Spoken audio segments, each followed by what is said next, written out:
அம்மா நமஸ்காரம்மா. நீங்க estate conductor Chinnaiya மக தானே? இல்ல கையில பெரம்பு வச்சிருக்கீங்க, ஹெட்மாஸ்டர் மக. எப்படியோ யாருக்கும் மக. கொஞ்சம் இருக்கீங்களா? ஒரு குடும்ப பொண்ணுன்னு உங்க முகத்தை பார்த்தாலே தெரியுது. என்ன பத்தி நான் சொல்லிக்கலையே. என் பேரு பாபு. இந்த எஸ்டேட் முதலாளி ரமேஷ் இருக்காரு, அவருடைய பிஏ. அவங்க அப்பா என்ன ரொம்ப மதிப்பா வச்சிருந்தாரு. காரணம் நான் ஒரு எம்ஏ, இவர் சின்ன வயசுக்காரரா. இன்னொரு எம்ஏவை சேர்த்து என்ன டபுள் எம்ஏ வாக்கி ரொம்ப மட்டமா உபயோகிக்கிறாருங்க. இதெல்லாம் என்கிட்டயே சொல்றீங்க? கொஞ்சம் நில்லுமா. இப்போ விவகாரமே உங்க கையில தான் இருக்குது. இப்ப என்ன வேணும் உங்களுக்கு? எனக்கு ஒண்ணு வேணாம், எங்க முதலாளிக்கு தான் ஏதோ வேணுமா. அது எப்படி உங்ககிட்ட சொல்லி நீங்க சொல்றது எதுவுமே எனக்கு புரியல. அம்மா, ஒரு பொண்ணுக்கு அவகிட்ட இருக்கிற கவர்ச்சி தான் ரொம்ப பெரிய ஆபத்துன்னு நான் நினைக்கிறேன். நீங்க என்ன நினைக்கிறீங்க? என்னப்பா சொல்றீங்க? உங்களை மாதிரி இப்படி சிக்கன்னு சல்லுன்னு அழகா இருக்கிற பொண்ணுங்கள்லாம் வீட்டை விட்டே வெளியே வரக்கூடாதுமா. வந்தா என்ன? இப்ப எங்க முதலாளி கண்டுபிட்டு போச்சே. அவன் ஜெனரலா முதலாளி நல்ல சொல்லதான் இருந்தாலும் சில்லற புத்திக்கார. குடும்ப பொண்ணுக்கும் மத்த பொண்ணுக்கும் வித்தியாசம் தெரியல. 1 மினிட், உங்ககிட்ட ஒரு சின்ன ரகசியம் பேசணும். நெருப்பு கையிலே தான் இருக்குமா? இருக்கும். என்ன? சரி சரி.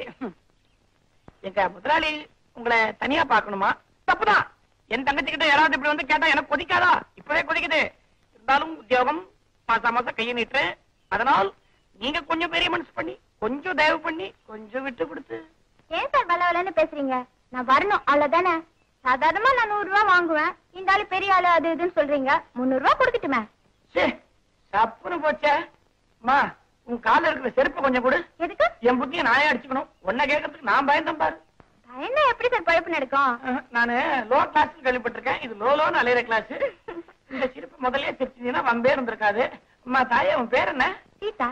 அதை மட்டும் மாத்திக்கம்மா. எதுக்கு? பல பேர் வருத்தப்படுவாங்க. இன்னொரு விஷயம், இப்ப என்கிட்ட பேசின மாதிரி முதலாளி கிட்ட பேசுறாத. நீ உண்மையிலேயே பெரிய எடுத்து பொண்ணு. உன்னை நான் ரொம்ப வற்புறுத்தி கன்வின்ஸ் பண்ணி தான் கூட்டிட்டு வந்திருக்கேன்னு நீ அங்க நடிக்கணும். ஓகே? எங்க முதலாளிக்கு கண்ணாடி மாளிகைன்னு ஒரு இடம் உண்டு. இந்த நல்ல காரியங்கள்லாம் அங்கதான் அவர் கோலாகலமா நடத்துவாரு. அதான் பார்க்க போறியே. உன் பின்னாடியே வரேன். இனிமே அதான் எனக்கு தொழில். என்ன? உன்னை ரொம்ப நாளா பிடிக்கணும்னு நினைச்சேன். இன்னைக்கு தான் கிடைச்ச. இந்த சிரிப்பெல்லாம் என்கிட்ட வேண்டாம். எனக்கு இந்த ஊர்ல நல்ல பேரு இல்லதான். இருந்தாலும் எனக்கும் ஆசை இருக்கும்ல. இந்த இடத்த விட்டு போக மாட்டேன். இன்னைக்கு கொஞ்ச நேரம் என்னோட தான் இரா. மண்ணாங்கட்டி.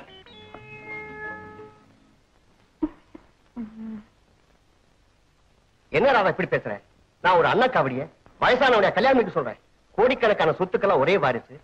நீ மகாராணி மாதிரி மகோன்னதமா வாழலாம். உன் சந்தோஷத்தை, உன் சுகத்ததானமா முதல்ல நான் நினைக்கிறேன். ரமேஷ் உன்னை மனப்பூர்வமா விரும்புறாருமா. அப்பா, மனப்பூர்வமா விரும்புறவங்களுக்கு எல்லாம் நான் மனைவி ஆயிட முடியுமா? எனக்குன்னு ஒரு மனசு இருக்கு. நல்லது கெட்டது தெரிஞ்ச இந்த வயசுல என்னுடைய வாழ்க்கை அமைச்சுக்க எனக்கு உரிமை கிடையாதா? நீ யார மனசுல வச்சுட்டு இப்படி எல்லாம் பேசுறேங்கிறது எனக்கு தெரியுதுடா. தெரிஞ்ச பிறகும் என்னுடைய பாதையை மாத்துறதுக்கு நீங்க முயற்சி பண்றீங்களே. கோபி ஒரு சாதாரண மெக்கானிக். எனக்கு மருமகனா வரத்துக்கு அவனுக்கு எந்த யோகியதையும் கிடையாது. எனக்கு கணவரா வர்ற யோகிதை அவருக்கு இருக்கு. எனக்கு கோடி கோடியா பணம் வேண்டாம், மகாராணி அந்தஸ்தும் வேண்டாம். அன்போடையும் பாசத்தோடையும் என்ன நடத்துற மனசாட்சி உள்ள ஒரு நல்ல புருஷன் தான் எனக்கு தேவை. அவன் மனசாட்சி பத்தி தான் ஊரே சிரிக்குது. அன்னியோட குடும்பம் நடத்துற பையனு காரி துப்புறாங்க.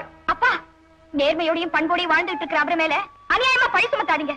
அவன் நேர்மை உள்ளவனா இருந்தா, பண்பு உள்ளவனா இருந்தா, அவன் அண்ணிய தாய் வீட்டுக்கு அனுப்பிக்கலாம் இல்லையா? அவளுக்கு சின்ன வயசு, அவளை விட்டு பிரிய இவனுக்கு மனசு வரல. எல்லாம் வயசு கோளாறுமா.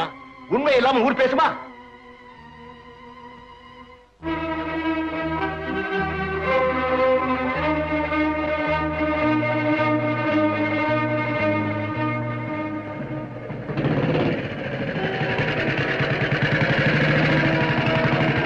என்னடா இங்க நிக்கிற?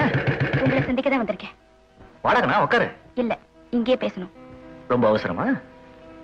ரொம்ப முக்கியம். என்ன விஷயம் சொல்லு.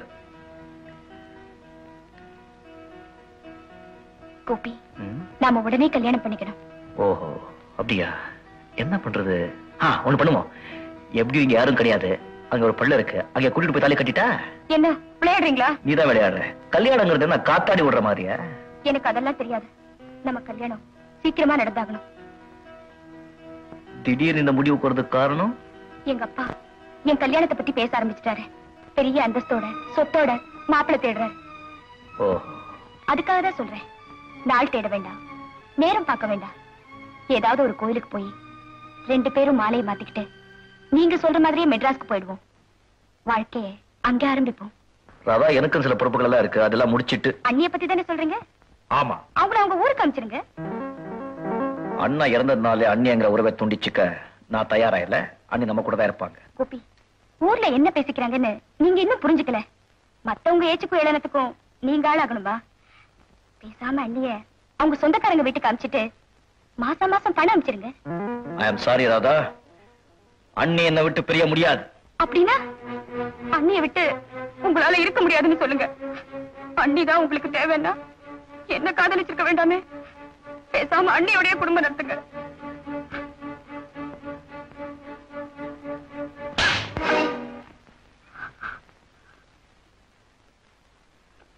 கோபி, ஊரார் சொன்னது பொய்ன்னு நினைச்சேன். ஆனா அது உண்மைன்னு இப்பதான் புரியுது. அண்ணிய பிரிஞ்சு இருக்க முடியாதுன்னு உங்க வாயிலே சொல்லிட்டீங்களே. ஒரு தடவை நான் 100 தடவை சொல்றேன், என் உயிர் இருக்க வரைக்கும் என்னால அவங்களை விட்டு பிரிஞ்சிருக்க முடியாது. இன்னொரு வார்த்தை அவங்களை பத்தி பேசுனேன், நான் மிருகமா மாறிடுவேன். எப்ப நீங்க என்ன கை நீட்டி அடிச்சீங்களோ அப்பவே நீங்க மிருகமா மாறிட்டீங்க. I hate you. I hate you. I hate you. Radha, listen to me. I also hate you. Yes, நான் உன்னை வெறுக்கிறேன். I hate you.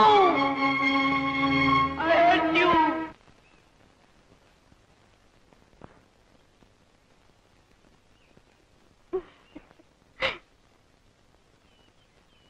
என்ன கோபி புதுசா இருக்கு? மனசு சரியில்லையா?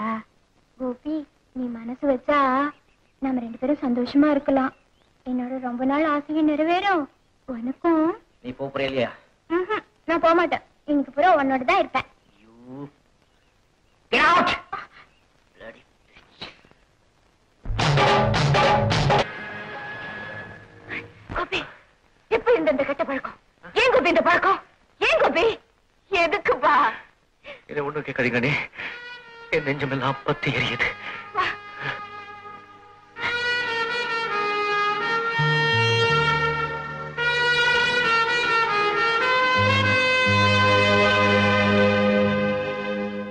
மார்னிங் அப்படி waiting for you. Call out. S okay. வெள்ளிக்கிழமை கல்யாணம், நீங்க எல்லாம் அவசியம் வரணும். Thank you. ஒரு மாதிரி அப்படித்தான். Friends, coming Friday I am getting married. You must all attend. Thank you. Don't forget.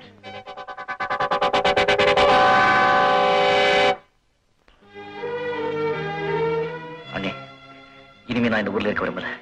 நீங்களும் புறப்படுங்க. இந்த ஊரை விட்டே போயிடுவோம். ஏன் கோபி திடீர்னு ஏன் இந்த முடிவு? வேதனை, அதுல ஏற்பட்ட விரக்தி எனக்கு எல்லாமே வெறுத்து போச்சு. மனசு நோகும்படியா என்ன நடந்து போச்சு? இனிமேதான் நடக்க போகுது. ஒரு வெள்ளிக்கிழமை ராதாவுக்கு ரமேஷ்க்கு கல்யாணம். இதோ பாருங்க பத்திரிக்கை.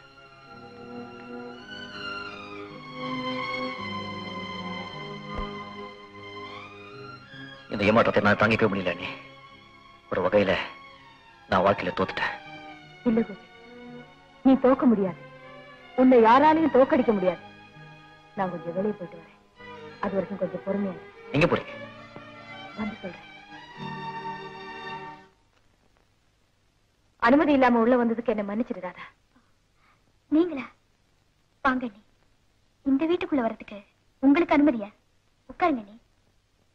பரவாயில்ல, நான் கேட்கிறேன்னு தப்பா நினைக்காதே. எங்க கோபியை ஏன் நீ காதலிக்கணும்? அவன் மனசுல ஏன் ஆசைகளை வளர்க்கணும்? கடைசியில் அவனுடைய கற்பனைகளையும் கனவுகளையும் ஏன் இப்படி நாசப்படுத்தணும்? சொல்லுறாதா? அண்ணி, நீங்க என்ன சொல்றீங்க? இதோ பார், உன் கல்யாண பத்திரிக்கை. ஏன் கல்யாண பத்திரிக்கையா? அண்ணி, சத்தியமா சொல்றேன், இந்த கல்யாணத்துக்கு நான் ஒத்துக்கவே இல்லை. என் சம்மதம் இல்லாமலே இந்த ஏற்பாடெல்லாம் நடந்திருக்கு. நிஜமாவா? ஆமா. இந்த பத்திரிக்கையை தானே இப்ப பாக்குறேன். எனக்கே அதிர்ச்சியா இருக்கு. ரமேஷை நான் கல்யாணம் பண்ணிக்க முடியாது. கோபியை தவிர என் மனசுல வேற யாருக்கும் இடம் கிடையாது. என்னை இப்பவே கூட்டிட்டு போங்க. முதல்ல நான் கோபியை பார்க்கணும். இனிமே கோபிதான் எனக்கு சகலமும். இனி ஒரு நிமிஷம் கூட இந்த வீட்டுல இருக்க முடியாது. வாங்க நீ. வா.